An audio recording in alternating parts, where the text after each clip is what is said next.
चलो। बोलिए श्रीमद् भागवत महापुराण की जय। राजा परीक्षित जी महाराज की जय। सुखदेव स्वामी की जय। एक समय पर अयोध्यापुरी के राजा सयाति राजा हैं और अपनी सुकन्या पुत्री को लेकर के कुछ सैनिकों को लेकर के शिकार में खेलने के लिए जाते हैं। शिकार खेलते खेलते क्या देखते हैं और चमन ऋषि के आश्रम में पहुंच जाते हैं।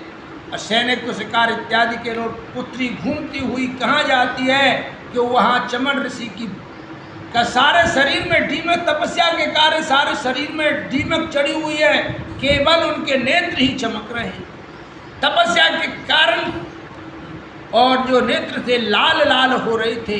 वो सुकन्या ने देखा ये तो बड़ी सुंदर कोई चीज़ है। उन्होंने क्या देखा, एक कांटा लेकर के दोनों आँखों में उन्होंने डाल दिए, तो दोनों आँखों से नेत्र, दोनों नेत्रों से, और वहाँ खून की धारा बहने लगी।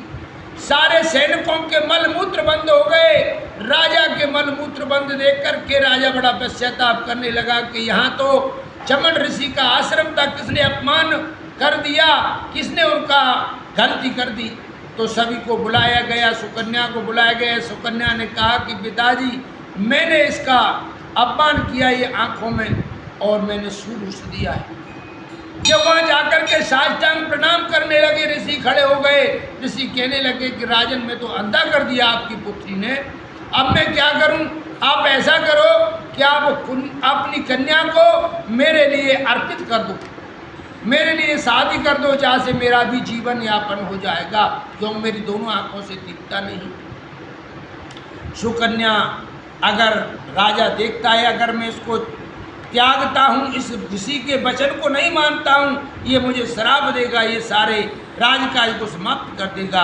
अपनी पुत्री को समझा बुझा करके उस ऋषि के लिए अर्पित कर दी। ऋषि की उस सुकन्या ने बड़ी सावधानी से सेवा की और आगंतुक महानुभावों की सेवा की। वहाँ पर जो ऋषियों के जो वैद्य थे वहाँ चले आए और उनको देख करके बड़ा प्रणाम इत्यादि किया, बड़ा स्वागत किया, उनके लिए भोजन आदि की व्यवस्था की।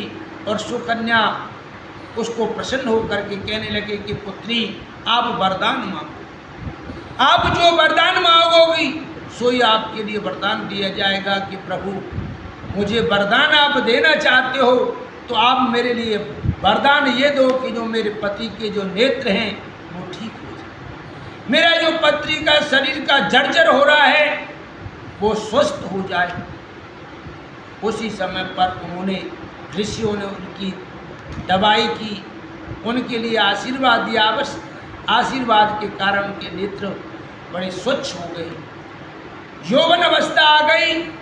उसी समय पर ऋषि कहने लगे कि आप भी वरदान मांगिए वैद्य ऋषि के। फिर प्रभु आप मुझे वरदान देना चाहते हो कि हमें कोई यज्ञ में हमारे लिए भाग नहीं देता है, आप हमारे लिए भाग दिलाइए। तो उसी समय पर ऋषि ने कहा कि मेरे ससुर के कोई संतान नहीं है, मैं वहाँ पर यज्ञ कराऊंगा, यज्ञ के द्वारा और आपके लिए भी संतान की, आपके लिए भी सब भाग दिया जाएगा।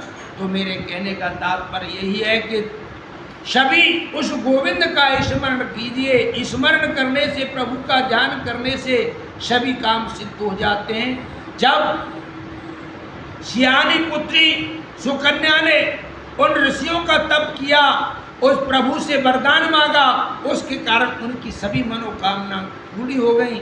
तो हम भी यही प्रभु से अरदास करते हैं कि हे गोविंद हमारी सभी मनोकामना को पूर्ण करें। जय श्री राधे, जय श्री कृष्ण।